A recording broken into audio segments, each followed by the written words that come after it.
Hello everyone, আসসালামু আলাইকুম। Welcome to our channel. আজকে আমি আপনাদের জন্য নিয়ে এসেছি দেশি মুরগি রান্নার রেসিপি। দেশি মুরগি রান্না করতে আমাদের সামান্য কিছু উপকরণ লাগবে। দেখিয়ে দিই কি কি লাগবে। এখানে আমি 1.5 কেজির মতো একটা দেশি মুরগি নিয়েছি, মাঝারি সাইজের 2টা আলু নিয়েছি, আর নিয়েছি লবণ, হলুদের গুঁড়ো, মরিচের গুঁড়ো, ধনিয়া বাটা, জিরা বাটা, রসুন আদা বাটা, সামান্য কিছু মশলা আর পেঁয়াজ বাটা, আর নিয়েছি সয়াবিন তেল।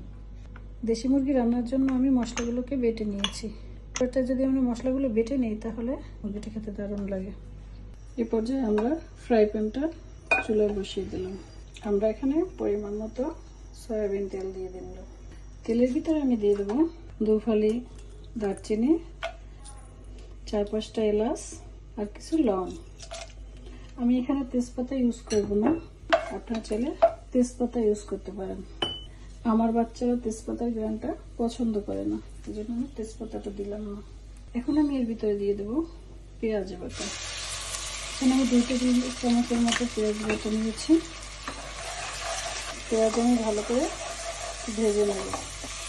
এখন আমি দিয়ে দিলাম 1 চা চামচ করে আদা রসুন বাটা, দিয়ে দিলাম জিরা বাটা।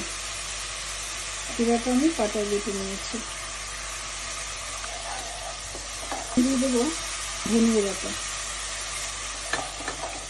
পরিমাণ মতো লবণ দিয়ে দেবো। এখানে আমি 1.5 চা চামচ মরিচের গুঁড়ো নিয়েছি, 1 চা চামচ নিয়েছি ফেলে দিয়ে দেবো।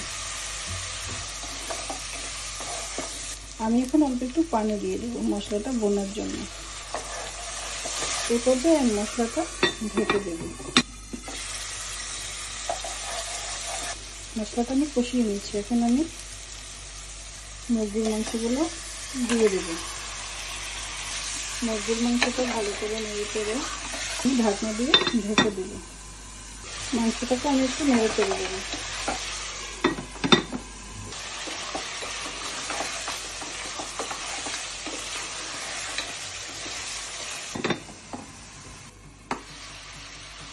আমার মুরগির মাংস কষানো হয়ে গিয়েছে। এখন আমি দিয়ে দেবো সিদ্ধ হওয়ার জন্য কিছুটা পানি। আপনারা পরিমাণ মতো পানিটা দিয়ে নেবেন। এখন আমি দিয়ে দেবো আগে থেকে কেটে রাখা 2টা আলু। এখন আমি ঢাকনা দিয়ে রাখবো যতক্ষণে না মুরগির মাংসটা সেদ্ধ হয়। আমাদের মুরগি রান্না প্রায় হয়ে গিয়েছে। ঝোলটা একটু পাতলাই রেখেছি, যেহেতু দেশি মুরগির ঝোল রান্না করছি। এখন আমি এর ভিতরে ভাজা জিরার গুঁড়ো দিয়ে দেবো।